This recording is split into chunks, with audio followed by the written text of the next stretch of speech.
చలో సెక్రటేరియట్ కు సర్పంచుల సంఘం బయలుదేరింది. పోలీసులు అడ్డుకోవడంతో సర్పంచుల సంఘం నేతలు పోలీసుల కాలు పట్టుకొని వేడుకున్నారు. పెండింగ్ బిల్లులు చెల్లించాలని డిమాండ్ చేస్తూ సెక్రటేరియట్ ముట్టడికి తెలంగాణ సర్పంచుల సంఘం పిలుపునిచ్చింది. రవీంద్ర భారతి నుంచి సచివాలయం వైపు ర్యాలీగా వెళ్తున్న సర్పంచ్లను పోలీసులు అడ్డుకున్నారు. దీంతో అక్కడ ఉద్రిక్తత నెలకొంది. పోలీసులకు సర్పంచ్లకు మధ్య తీవ్ర వాగ్వాదం జరగడంతో పోలీసులు అరెస్ట్ చేశారు.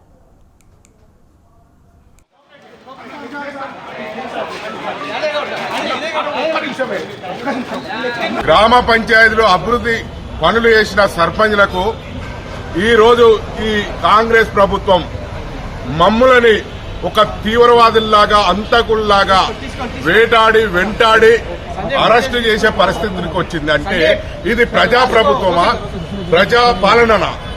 మేము అడుగుతున్నది ఏంటంటే గ్రామాల్లో మేము అభివృద్ధి పనులు చేసిన పెండింగ్ బిల్లులు ఈ ప్రభుత్వం చెల్లించాలని మేము శాంతియుతంగా గాంధీ మార్గంలోనే మేము నిరసన దీక్ష చేస్తామని ఒక పిలుపునిస్తే ఎంత తీవ్రవాదుల్లాగా క్రిమినల్ లాగా ఈ ప్రభుత్వం మమ్మల్ని అడగకుండా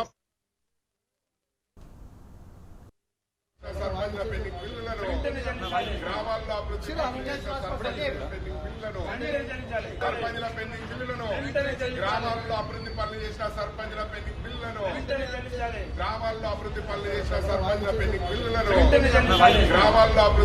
చేసిన సర్పంచుల పెండింగ్ బిల్లులను సర్పంచుల పెండింగ్ బిల్లులను గ్రామాల్లో అభివృద్ధి పనులు చేసిన సర్పంచుల పెండింగ్ బిల్లులను గ్రామాల్లో అభివృద్ధి పనులు చేసిన సర్పంచుల పెండింగ్ బిల్లులను గ్రామాల్లో అభివృద్ధి పనులు చేసిన సర్పంచుల పెండింగ్ బిల్లులను సర్పంచుల పెండింగ్ బిల్లులను గ్రామాల్లో అభివృద్ధి పనులు చేసిన సర్పంచుల పెండింగ్ బిల్లులను గ్రామాల్లో అభివృద్ధి పనులు చేసిన సర్పంచుల పెండింగ్